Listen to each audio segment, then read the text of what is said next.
नमस्कार, म सरिता पौडेल।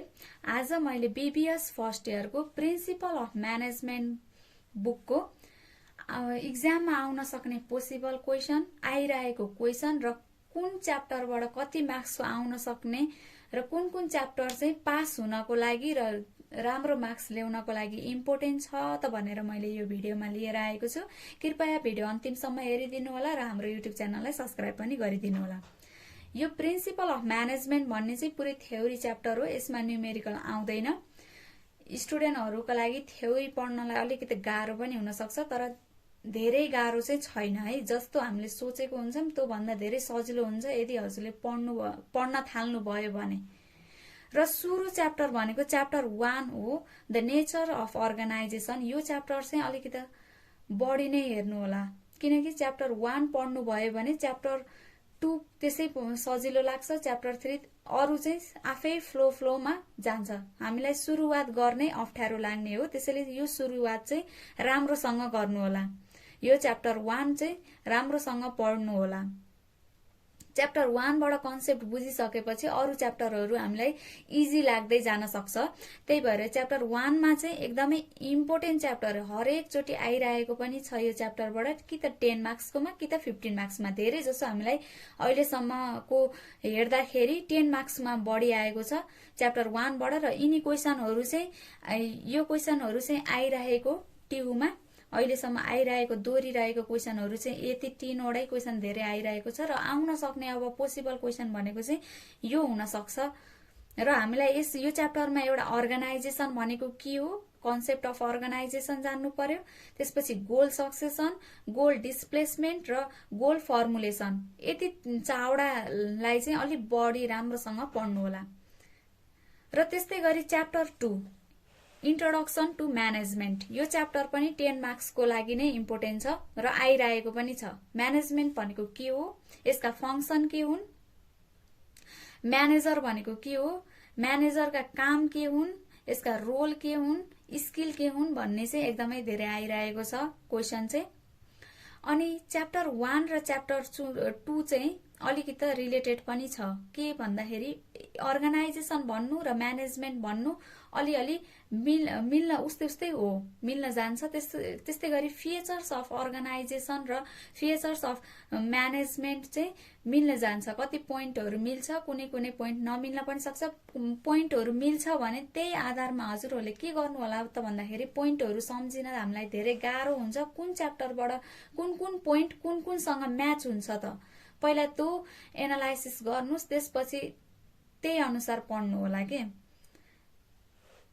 कुनै एउटा पोइन्ट अरूसँग म्याच हुन्छ भने त्यो त अर्को पढ्नै परेन, एउटै पढे हामीलाई पुग्यो नि त। त्यही भएर त्यस्तै गरेर धेरै क्वेशन धेरै पोइन्टहरु चाहिँ यो म्यानेजमेन्टमा मिल्न जान्छ। त्यही भएर त्यसरी चाहिँ मिलाउनु होला, अलिकति टेक्निक लाउनु होला है।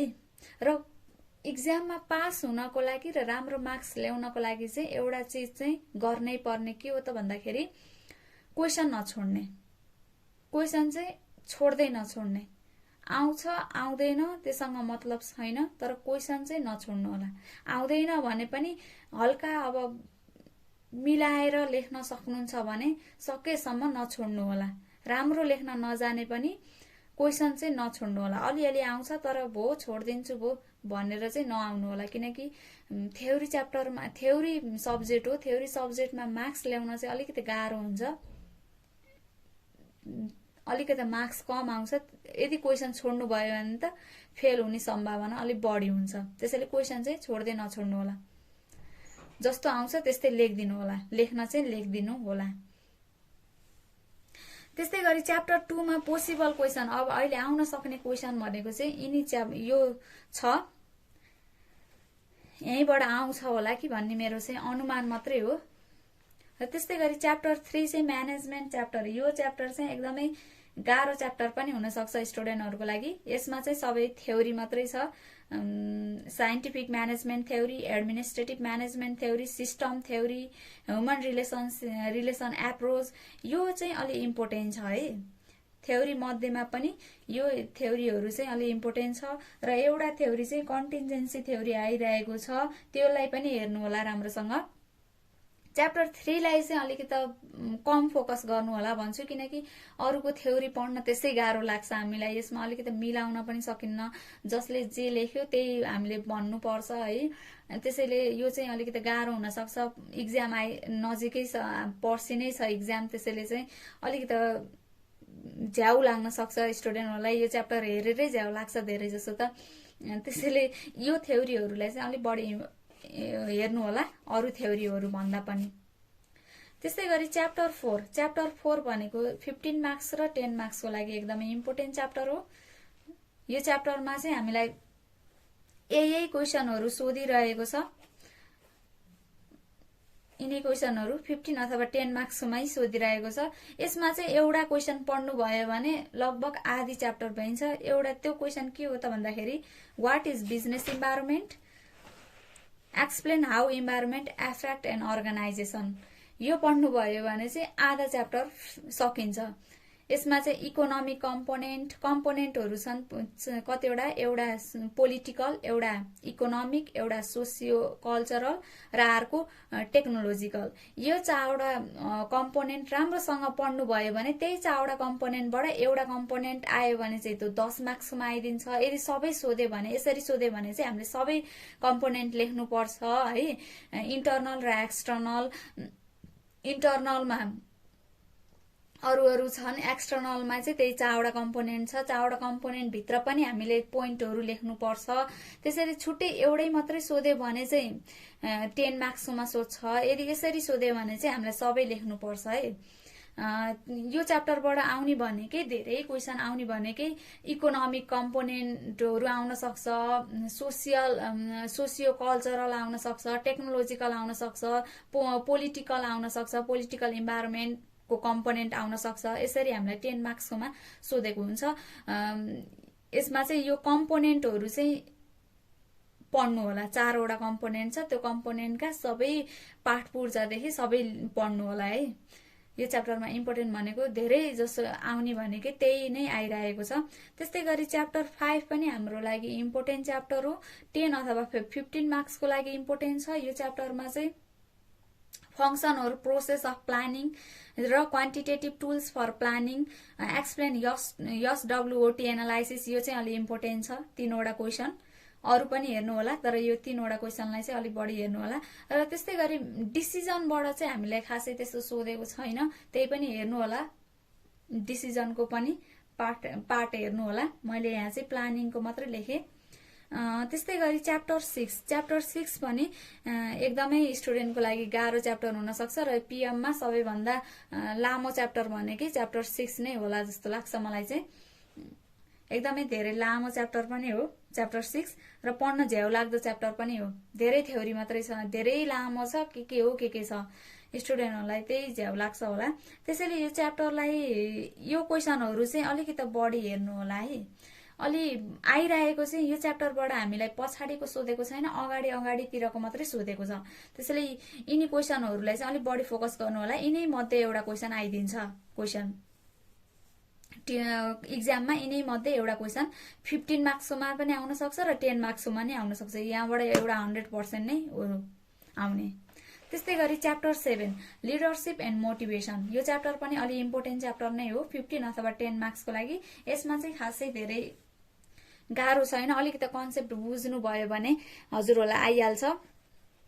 सजिलो छ एकदमै। म्यानेजमेन्टको चाहिँ यो 2वटा थ्योरी चाहिँ अलि इम्पोर्टेन्ट छ। यो थ्योरीहरूलाई राम्रोसँग हेर्नु होला, एकदमै सजिलो थ्योरी छ, केही गाह्रो छैन। र यो थ्योरीहरू चाहिँ बीबीएस 2nd, 3rd, 4th इयरसम्मै काम लाग्ने थ्योरी हो। त्यसैले यो थ्योरीहरूलाई चाहिँ राम्रोसँग पढ्नु होला। त्यस्तै गरी च्याप्टर 8 कम्युनिकेसनबाट हामीलाई 10 मार्क्सको क्वेसन चाहिँ लगभग 100% जस्तै नै हो, किनकि यो च्याप्टरबाट आइरहेको छ। कम्युनिकेसनबाट सजिलो, एकदमै सजिलो च्याप्टर पनि हो कम्युनिकेसन। यति 3वटा क्वेसन चाहिँ हेर्नु होला, अलि बढी हेर्नु होला। 10 मार्क्सको लागि इम्पोर्टेन्ट च्याप्टर हो। त्यस्तै गरी च्याप्टर 9बाट खासै हामीलाई सोधेको त छैन, सोध्न त सोधेको छ, तर त्यति साह्रो इम्पोर्टेन्ट च्याप्टर लाग्दैन मलाई। 10 मार्क्सकोमा सोधिरहेको रहेछ, तर यसमा चाहिँ अलिकति जोडेर सबै चिज जोडेर सोधेको छ। यो दुईटा क्वेसनलाई चाहिँ अलि हेर्नु होला। यो दुईटा क्वेसन यो च्याप्टरबाट आउने भनेको यस्तै दुईटा क्वेसन हो, अरु खासै आएको छैन। 2 मार्क्सकोमा आएको छ, 10 मार्क्सकोमा आएको छ, 15 मार्क्सकोमा आएको छ र 10 मार्क्सकोमा पनि आएको छ आउन चाहिँ। तर हेर्नु होला, यो च्याप्टर पनि इम्पोर्टेन्टै च्याप्टर मानिन्छ। कुनै पनि chapter important, lace important, more important, मध्येमा यो इम्पोर्टेन्ट मात्रै भनौं। त्यस्तै गरी च्याप्टर 9 चाहिँ एकदमै इम्पोर्टेन्ट च्याप्टर हो पास हुनको लागि, राम्रो मार्क्स ल्याउनको लागि। च्याप्टर सजिलो च्याप्टर, मिलाएर लेख्ने च्याप्टर भनेको च्याप्टर 10 पनि हो। च्याप्टर 10 यसमा चाहिँ यही दुईवटा क्वेसन मात्रै छ। यो दुईवटा क्वेसन पढ्नु भयो भने एउटा क्वेसन आइदिन्छ यसबाट। 10 मार्क्सकोमा आइदिन्छ, 15 मार्क्सकोमा खासै हामीलाई सोधेको छैन। त्यस्तै गरी च्याप्टर 11 पनि हेर्नु होला। च्याप्टर 11 पनि 10 मार्क्सको लागि आइरहेको छ र कहिलेकाहीँ नसोधेको च्याप्टर पनि यही हो। खासै नसोधेको च्याप्टर, सोधिरहेको च्याप्टर कुन कुन हो त भन्दाखेरि chapter 10 important chapter, chapter 8 pass हुनको लागि र राम्रो मार्क्स ल्याउनको लागि है। च्याप्टर 8 10 मार्क्सको लागि। च्याप्टर 7 लिडरशिप एन्ड मोटिभेसन 10 अथवा 15 मार्क्स। त्यस्तै गरी च्याप्टर 6 10 अथवा 15 मार्क्स। च्याप्टर 5 पनि इम्पोर्टेन्ट छ। प्लानिङबाट चाहिँ एकदमै प्लानिङ इम्पोर्टेन्ट छ। डिसिजन मेकिङ भन्दा पनि प्लानिङ इम्पोर्टेन्ट छ। 10 अथवा 15 मार्क्स। 10 मार्क्समा धेरै आइरहेको छ यस च्याप्टरबाट। त्यस्तै गरी च्याप्टर 4 पनि 10 अथवा 15 मार्क्स। एउटै क्वेसनले धानिरहेको छ च्याप्टर 4 लाई। त्यो क्वेसन मैले भनिसके। यो च्याप्टर पनि एकदमै इम्पोर्टेन्ट च्याप्टर। त्यस्तै गरी च्याप्टर 2 भन्दा पनि च्याप्टर 1 चाहिँ अलि इम्पोर्टेन्ट च्याप्टर। च्याप्टर 2 पनि इम्पोर्टेन्ट नै छ, हेर्नु होला। यति नै हो हाम्रो पीएमबाट आउन सक्ने पोसिबल क्वेसनहरु। र मैले चाहिँ अब यो च्याप्टर 4 सालको भन्दा मोडल क्वेसन लिएर ओल्ड इज गोल्डको मोडल क्वेसन पनि देखाइदिन्छु। यो मोडल क्वेसन पनि हेर्नु होला है। यसैबाट एक दुईटा क्वेसन यसैबाट पनि आइदिन सक्छ। यस्तो प्याटर्नको हुन्छ हाम्रो क्वेसन चाहिँ।